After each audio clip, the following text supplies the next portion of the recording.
Isang mapayapang hapon Pilipinas. Ito po ang inyong balerina ng bayan, si Lisa Macuja Elizalde, na bumabati sa lahat ng nakikinig sa DZRH Radio at sa mga nanonood sa DZRH TV, lalo na sa ating mga kasamahang alagad ng sining at kultura sa buong bansa. Sa bawat pahina ng ating kasaysayan, laging may mga pangalang madalas nating mabasa. Karaniwan ay mga revolusyonaryong lalaking nagbuwis ng buhay para sa bayan. Ngunit sa likod ng bawat sagupaan, nariyan din ang mga kababaihang nagbigay ng lakas, nag-alaga at naging sandigan ng marami sa oras ng digmaan. Bagamat bihira silang makita sa entablado ng kasaysayan, hindi matatawaran ang kanilang ambag sa ating paglaya. Sa panahon ng kagipitan, ang paglilingkod sa bayan ay hindi lamang para sa iilan. Ito ay tungkulin ng lahat. Sa paggunita natin sa ating bayaning kababaihan, muli nating binubuo ang kwento ng ating kasaysayan at pinapalalim ang ating pag-unawa sa kung sino tayo bilang mga malayang Pilipino. Kaya't huwag kayong aalis. Sa hapong ito, samahan ninyo kami sa kalahating oras ng masayang kwentuhan tungkol sa buhay ng isa sa mga naging ilaw at puso ng revolusyon, kasama ang mga kinatawan ng pelikulang Lakambini, Gregoria de Jesus. Magbabalik po kami pagkatapos ng ilang paalala. Programang hatid ay sining at kulturang para sa lahat. Magbabalik ang Art to Art. Tinesting, sinuri, siniyasan.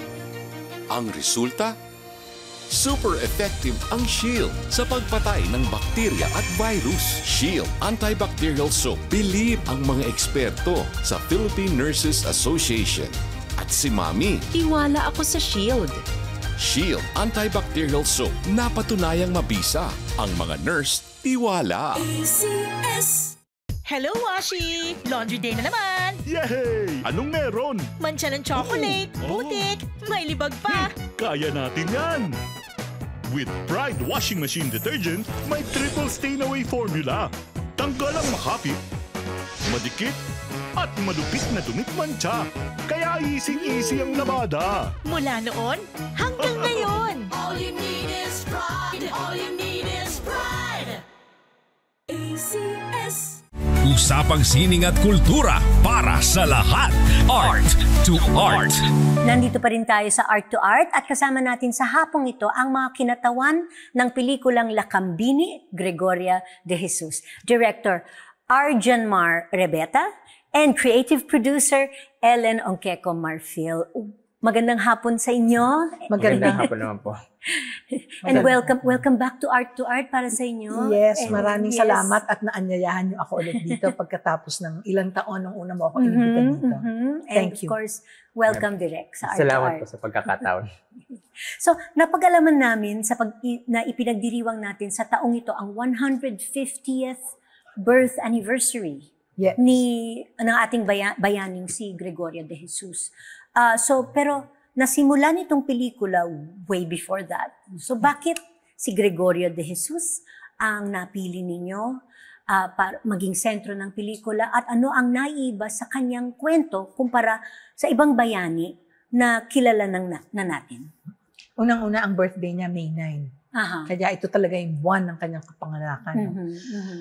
Noong 2013, 150th ni Andres Bonifacio. Naisip ko, sigurado magkakaroon ng pelikula tungkol kay Andres Bonifacio. Sabi ko, bakit wala masyadong historical films tungkol sa mga kababaihan? Malahalaga sa akin yun kasi naniniwala ako, iba ang perspektiba ng kababaihan at iba ang pinagdadaanan nila, iba rin ang mga solusyon nila sa mga problema. At sa panahon na yun, ang dami nating problema bilang isang bayan. Kaya siya yung napili ko. Bakit? Asawa niya si Andres Bonifacio na tinatawag nating ama ng Pilipinong Revolusyon. Bakit parang wala tayong alam? Kahit ako, ang alam ko lang sa kanya, yung hinanap niya yung katawan ni Andres Bonifacio sa Maragondon Hills. 30 days at hindi niya nahanap. Tapos yung sinabi niyang, walang lihim na di nahahayag. Kaya't ako'y naging talagang kinuha ko yung si Rodi Vera, go-to writer yan ng historical films. Nag-research kami for 2 years. Nung lalo kong napag-aralan, lalo akong nagtaka, bakit siya almost like a forgotten heroine. No? She's not, tanungin mo lahat ng mga kabataan dito, halos hindi nila kilala. Yun lang, yung pain na yun, yung walang lihim na di nahahayag at naghanap siya sa parang namatay na rin siya nung namatay si Andres Bonifacio. Yun pala, hindi totoo yun. Kasi, sa totoo lang, nakapangasawa pa nga siya ng isa pang revolusyonaryo, si Julio Nakpil, na composer ng national anthem, supposedly ng Katipunan. At nagkaroon rin siya ng anak, 6 na anak nila, na yung isa naging national artist, no? Si Juan Nakpil for architecture. Pero hindi lang yun. Ang realization ko, hindi lang siya basta naging asawa. Kasali siya sa pag-form. Kasi early years yun, di pag mag-asawa, ikaw ang pinaka-confident. Siya yung taga-takbo ng mga dokumento, ng mga ammunitions, pag sila'y kahit na ayaw na siyang papasukin ng mga kaibigan niya. No? Sinuong niya yung dangers nung panahon na yun. Yes. And na-witness niya kung ano nangyari no? Sa Tejeres Convention. At hindi niya iniwan si Andres. Nung nag-trial, trinahi sa jury, si Andres Bonifacio, alam na natin ang lahat, napatay na nga. Sinamahan niya at napakasakit nun. Yun ang alam natin, no, yung sakit niya. Parang doon natapos, pero hindi. Nag-asawa nga siya, and 30 years after, kahit paano nagkaroon ng healing, sumulat siya ng autobiography niya. At gumawa siya ng 10 tagubilin para sa mga kabataan. At doon mo makikita na ano man ang nangyari sa kanila, punong-puno pa rin siya ng pagmamahal sa bayan. Sabi ko nga, alam natin ang sabi ni Rizal, ang kabataan, ang pag-asa ng bayan. Pero siya, meron siyang sinabi sa kabataan. Pandayin ang isang katalinuhan na nasa interest mo na makapagsisilbi sa bayan. Bakit hindi pinag-aaralan yon? Naging fan ako. Kasi tinatanong niya kung bakit inabot ng 12 years pero tinuloy-tuloy. Parang, di ba? Parang how crazy. Di ba? Napakahirap. No? So, yun yung dahilan. In short, kailangan siyang ma-recognize. Ang ibig sabihin ng Lakambini, yun yung pangalan niya sa Katipunan. Ang root word niyan, Lakan. Male leader. Male warrior. Lakambini, woman leader. Minsan kasi pag sinabi natin Lakambini, beauty contest News, di ba? Pero nung panahon na yun, wala pa namang beauty contest no? So, ang ibig sabihin nun, woman leader. At gusto namin i-reclaim yung legacy ng ibig sabihin ng Lakambini. Maganda pala, meron kayong ballet show, no? Lakambini. Oo nga, pwede. Woman leader. Actually, nakasayaw na ako bilang lead sa ballet namin na Gabriela ng Vigan. Based naman sa kay Gabriela Silang. Si Gabriela Silang, panahon ni FDR, nag-commission siya sa National Historical Commission na mag-nominate nga kayo kung sino talaga national artist. Because sa totoo lang, wala, national artist, national hero. Pero wala, sa totoo lang. Kasi si Rizal was a commission with Americans. Out of 9 nominees, 2 lang yung babae. Si Gabriela Silang, kasi combatant siya talagang lumaban. At saka si Tandang Sora. Sila yung sikat. Pero hindi ibig sabihin, si Gregoria was not a combatant. But there might be other reasons, no? Siguro, alam mo naman ang nangyari noon, di ba? Polarized ang society. Maybe they wanted to, painful yung story niya Pero ang gusto ko kasi ipakita dito, na hindi lang yan all pain. There was greatness in that. She endured. We owe her. Yeah. Kumbaga, mother of the Philippine Revolution din siya. Oo naman. Ayun. But the film took 12 years to complete. You mentioned earlier, Yes. 2 years of research. 2 years of research. So, 2015, ilalabas na sana namin. Sumali kami sa Metro Manila Film Festival. Script pa lang yon and some footages that we did, 9 days. Kasi meron kaming big, alam mo naman, pag historical magasto. So, I had the financial commitment pag makapasa. Hindi kami nakapasa. Kasi ang feeling, I know this from one of the jury members, parang wala masyadong bakbakan. We were coming from General Luna at the time.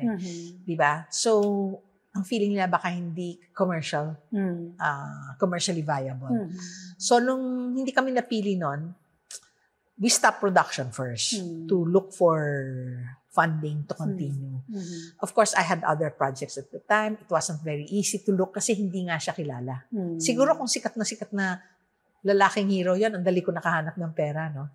Pero at the time, totoo. We even know this. Yes. Diba? So, Oo, nahirapan totoo. ako.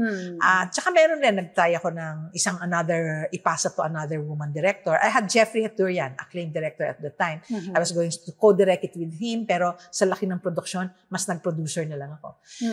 So, after some time when I'm realizing I couldn't do it, sabi namin, siguro dapat maging documentary na lang. Pero, nag-attempt, nung pandemic, nagkaroon pa nga kami ng grant, pero hindi ko na magawa. Pandemic hindi ba?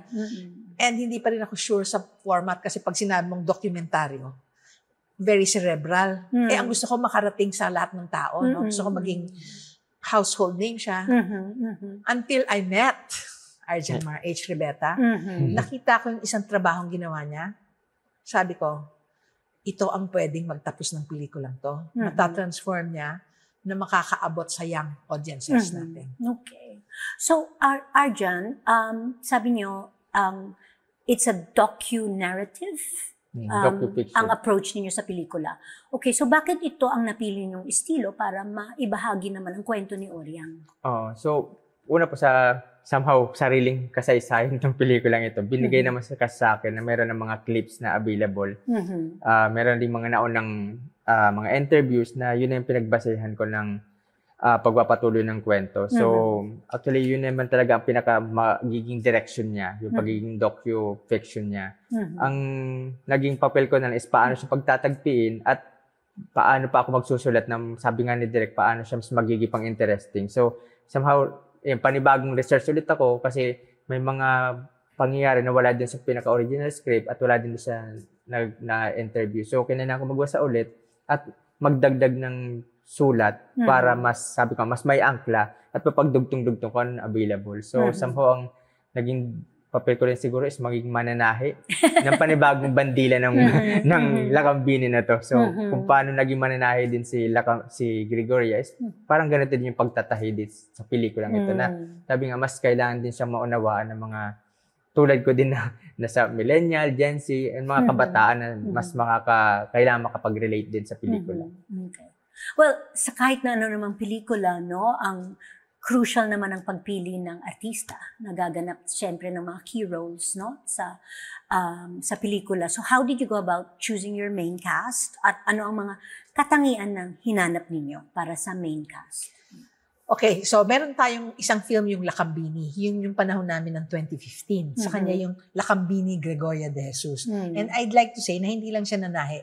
His soul is very much there. In fact, baka kung ako nagtapos noon o kami ni Jeffrey, feature yun, no? Pero mas, basta meron siyang bagong-bagong, I want to say, he treated it like a true son.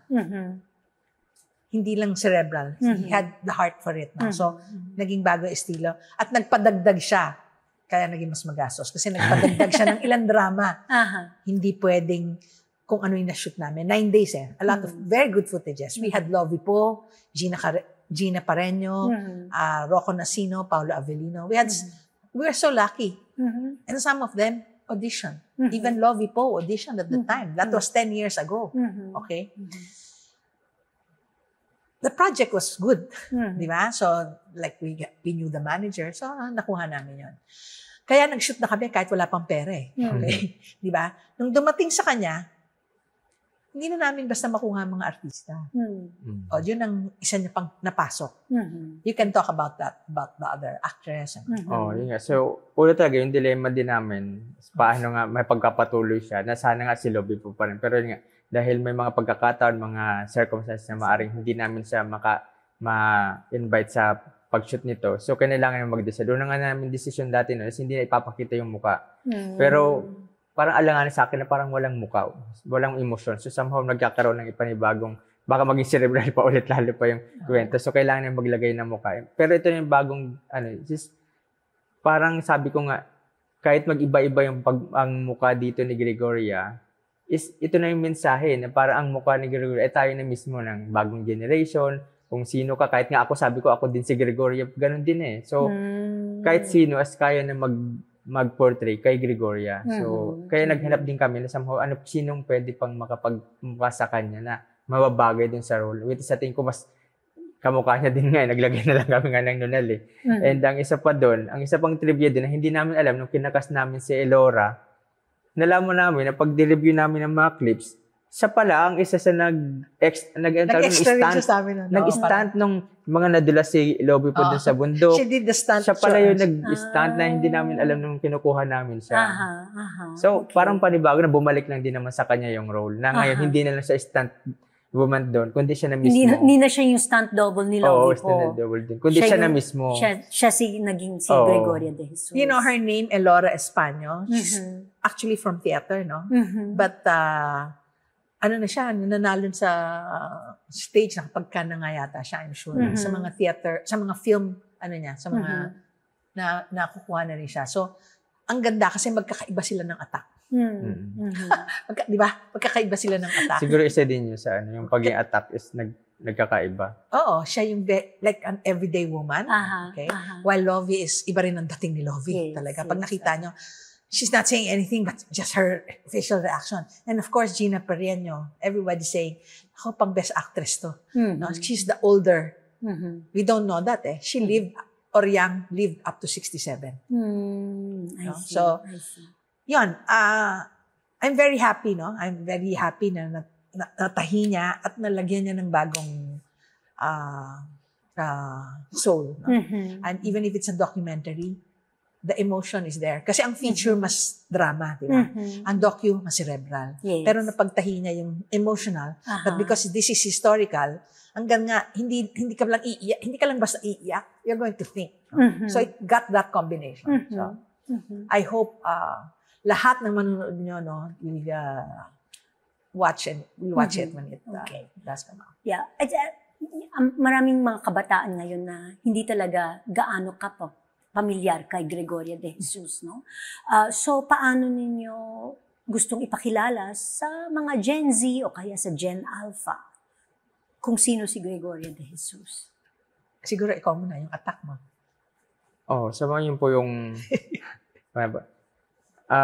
somehow challenging din talaga yung paggamit ng doco kasi parang minsan pag narinig pa lang siya ng kabataan parang medyo napapalayo na. Pero at least kasi yung pagpapaliwanag pa rin kung paano natin siya nakikita ngayon, yung mga aral niya, dito parang babalikan pa rin natin siya na siguro kung ako din dati nag-aaral ako ng history sa school, parang minsan naboboring din talaga ako. So somehow kasi ngayon, nagkakaroon na ng mga mukha na nagsasalita. Siguro ito yung din kakaiba dito na hindi na tayo about sa fiction na mag-aangkla dun sa kung paano siya nasulat, kundi minsan gusto na rin natin kung sino mga katiwa-tiwala mga magsasalita sa mga historians at lalo pa kakaiba dito, yung mismo mga kamag-anak ni Gregoria ay magsasalita dito. So yung pagiging makatotohanan niya ay mas napapalapit. Kasi yun naman ang binibigay natin ngayon sa mga kabataan na yung best pinopromote natin, yung pagiging mas makatotohanan sa anumang kwento natin.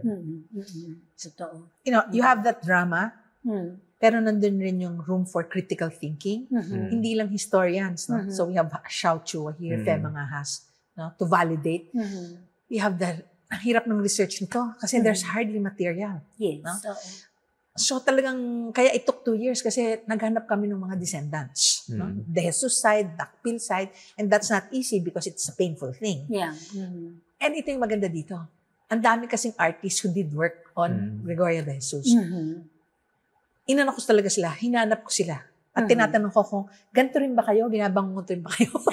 Hindi matapos. And a lot of them were really affected also. No? So, you have Love Diaz here talking. You have yung actress niya, si Hazel Arencio, portrayed the role. You have itong si Imelda Cahipe, a visual artist, no, who did paintings of Gregoria na minsan mukha niya. Kasi naghahanap siya she came back from the States, no, at naghahanap siya ng heroine that she could emulate. So pag nakita mo, nandun siya sa film. Yung mukha, parang kamukha niya.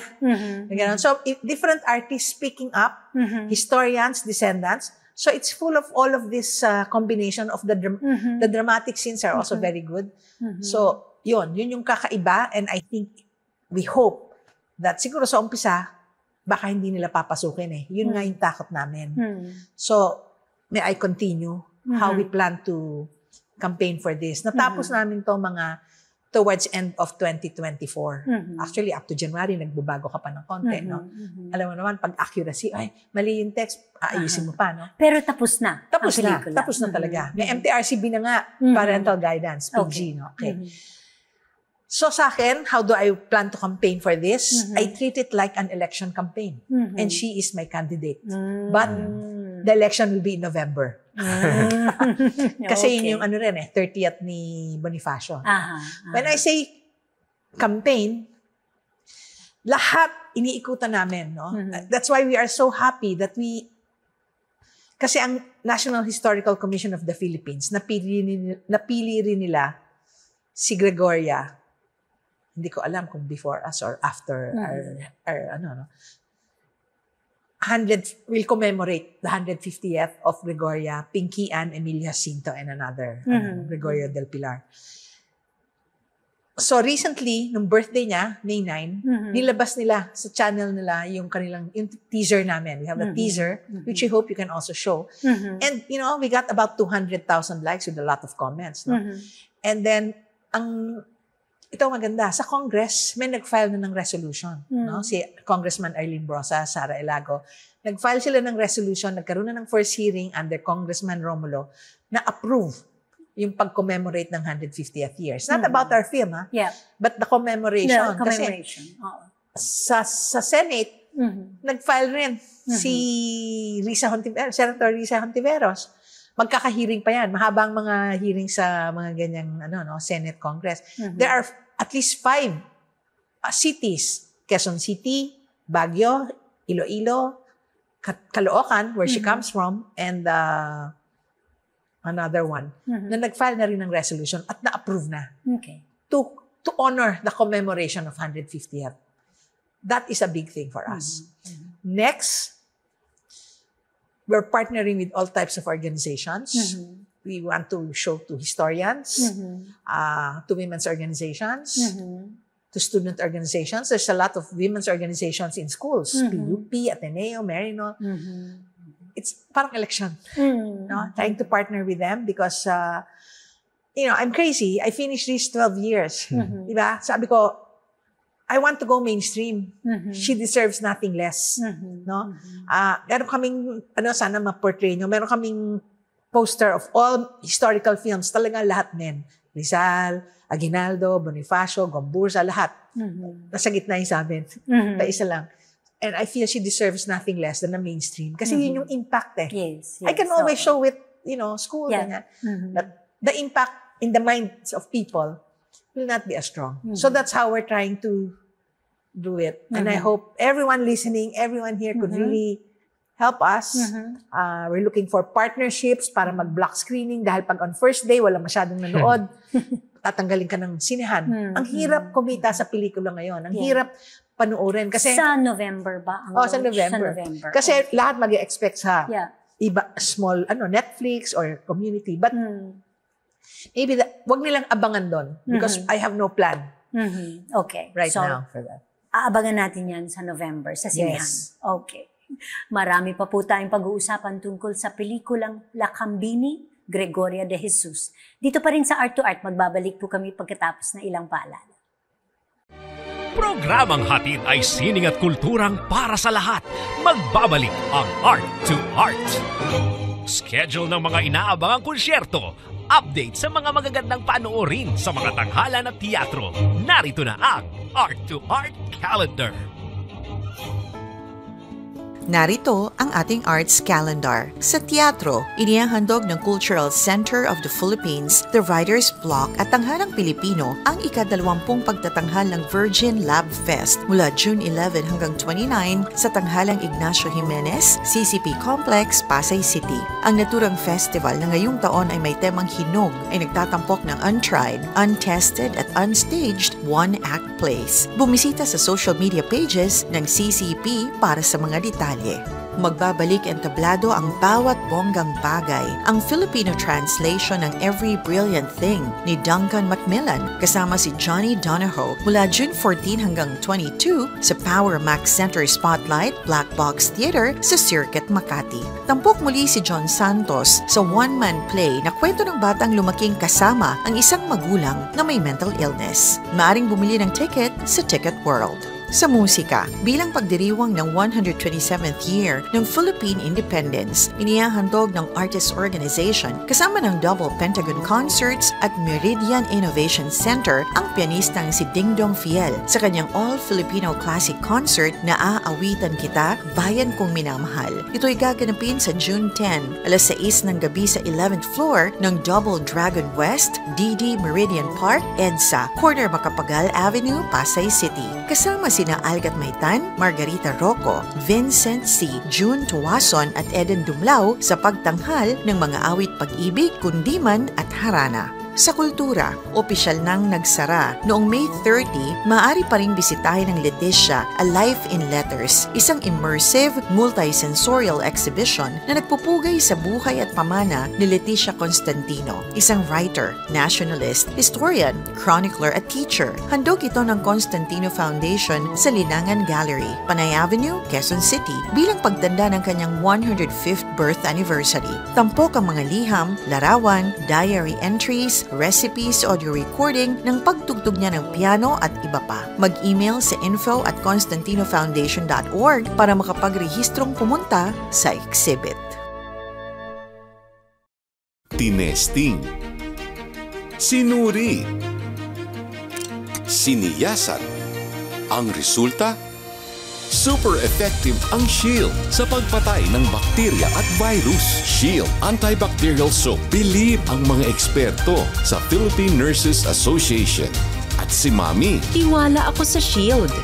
Shield Antibacterial Soap. Napatunayang mabisa. Ang mga nurse, tiwala. ACS. Hello, Washi! Laundry day na naman! Yay! Anong meron? Mancha ng chocolate, putik, may libag pa.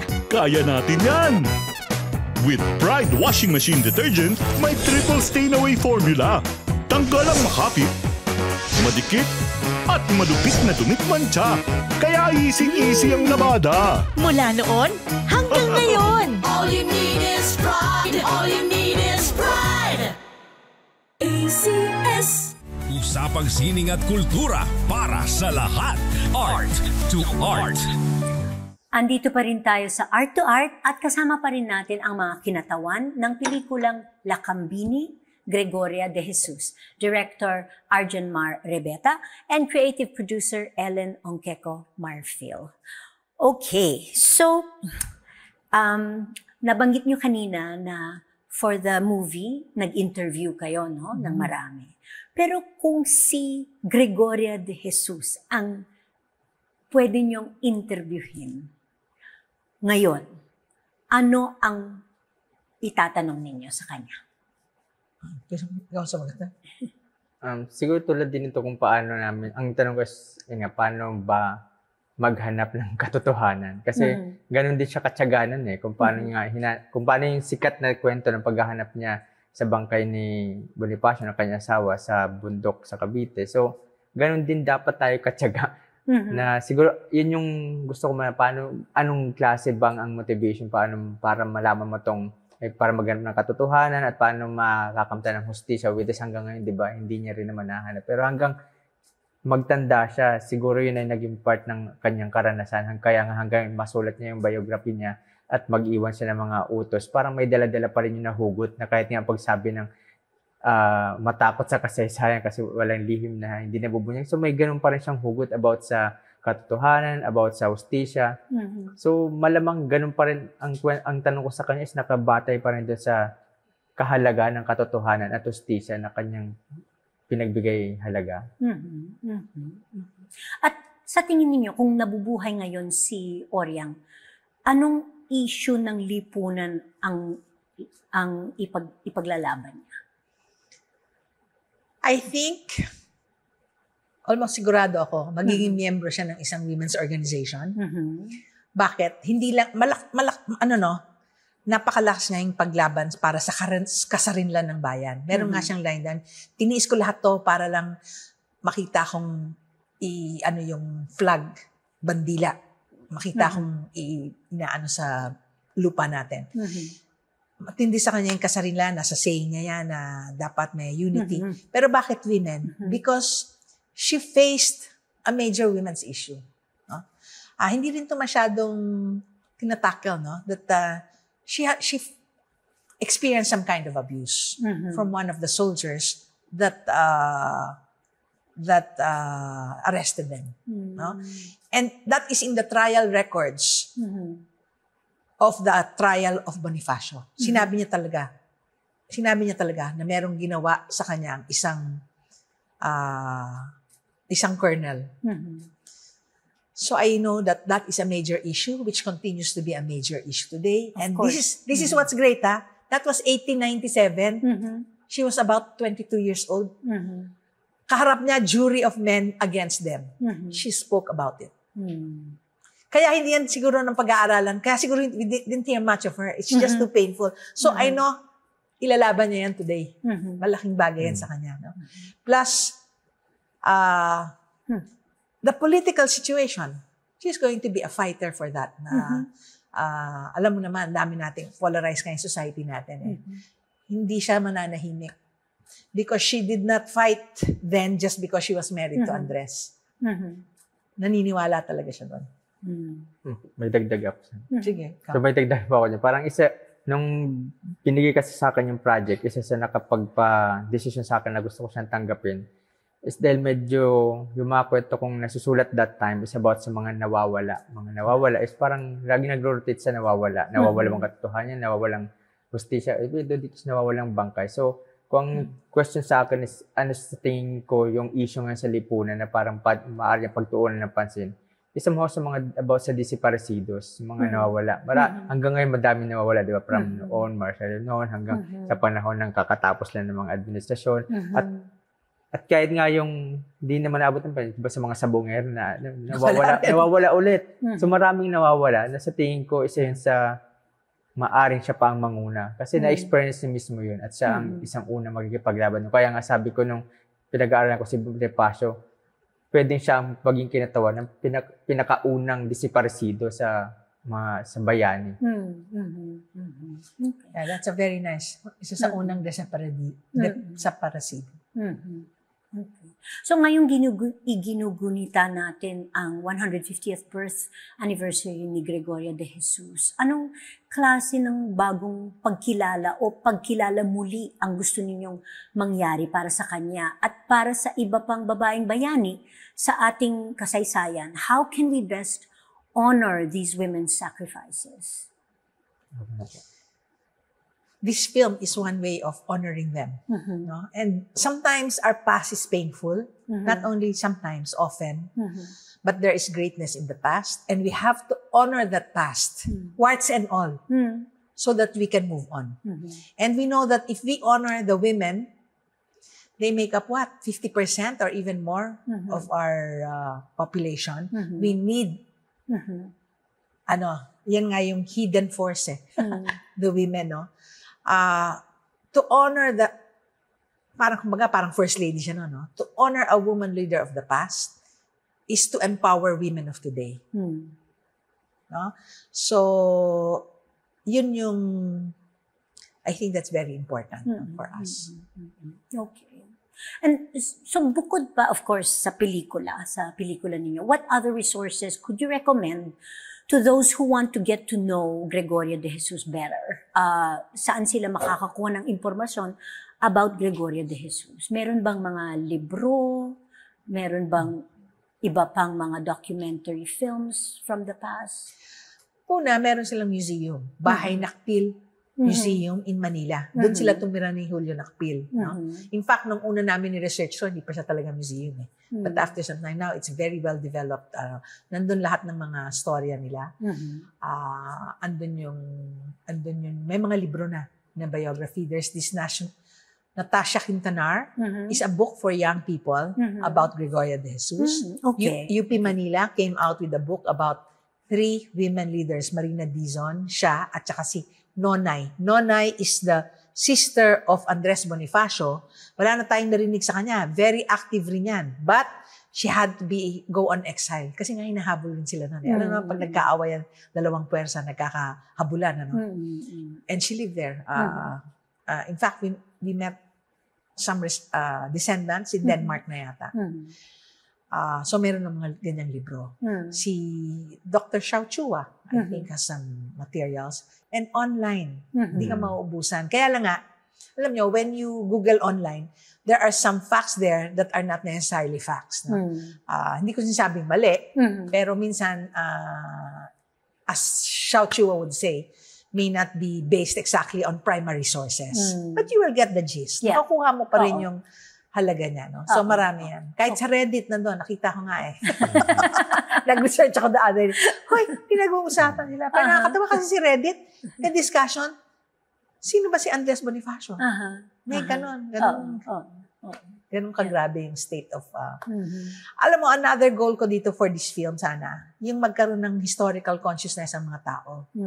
Sometimes kasi, parang ganyan lang, dead ang history. Pero lahat ng problema natin, matitrace mo from the past. If you confront pag harapin mo yan, baka parang sa tao, di ba? Pag hindi mo alam kung ano nangyari sa past mo, kahit sa mga magulang mo, di ba? Mahirap. Meron nga tayong kasabihan, ang hindi marunong lumingon sa pinanggalingan ay hindi makakarating sa paroroonan. Mahirap buuin ang sarili. Ganon din sa bayan. Kapag hindi mo alam yung pinagdaanan nyo. Yeah. So muli, kailan at saan natin mapapanood ang pelikulang Lakambini? Balak ba ninyong dalhin ito sa mga iba't ibang festivals o sa mga iba't ibang eskwelahan?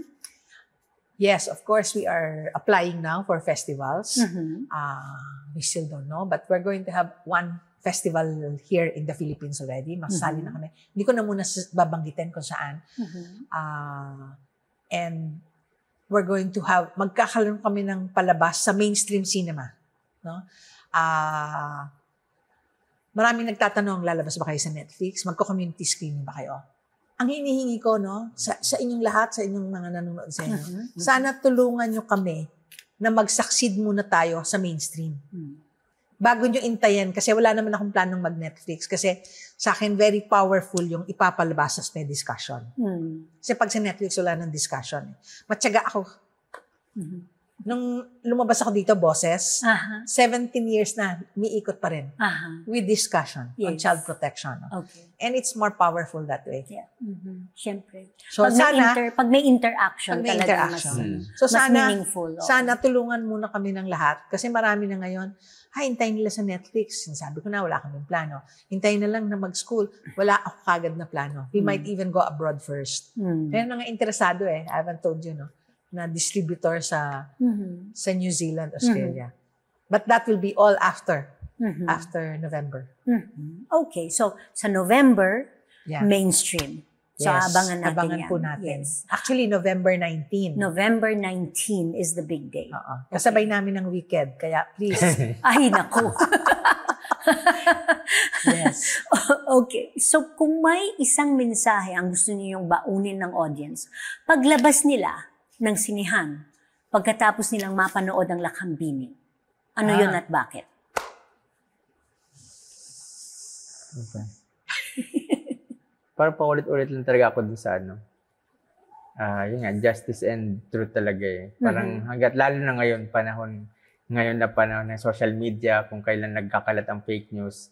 So, somehow yun yung mas nakapag-okay nga sa akin na tanggapin ko yung project na kahit lalo sa mga kabataan ngayon, mas ma-promote natin ang paghahanap ng katotohanan at justisya lalo pa. Which is, yun yung hindi tinigilan talaga ni Gregoria. So, sana yung pagpapakalam natin ng fake news ngayon, sana kung hindi man matanggal, sana mabas-bawasan at sana makapagpabukas pa tayo ng isip sa ganitong mga tulad nito, ganitong art. Okay. Ako, bakit hindi ko siya kilala? Ba't ngayon ko lang siya kilala? I feel so empowered. I'm going to be a woman leader myself. Or even a male. Yes. Yun ang akin na. At hindi mo tinitigilan, hindi mo isinusuko ang tama. No matter how many years. 150 years. 128 years from the Tejeros Convention. No? To be inspired that, so many people, ang daming taong namatay. Hindi to original kay Anton Chekhov to eh. Ang daming taong namatay, and we owe it to them to lead triumphant lives. Diba? Ang daming napatay. Kailangan to honor them para ayusin din natin ang lahat ng kabuhayan natin. Okay. Maraming salamat sa pagbisita ninyo sa aming programa. At maraming pong salamat. Ellen and Arjen. And of course, November 19, aabangan natin yan. And we wish you, of course, all the best. Thank you so much. Lakambini, ang buhay ni Gregoria de Jesus. Okay. Thank you so much. Salamat po. Maraming salamat. Hanggang sa susunod na linggo, samahan ninyo kami ulit dito sa Art to Art, kung saan ang usapang sining at kultura ay para sa lahat. Ito po ang inyong balerina ng bayan, Lisa Macuja Elizalde, nagpupugay sa artistang Pilipino.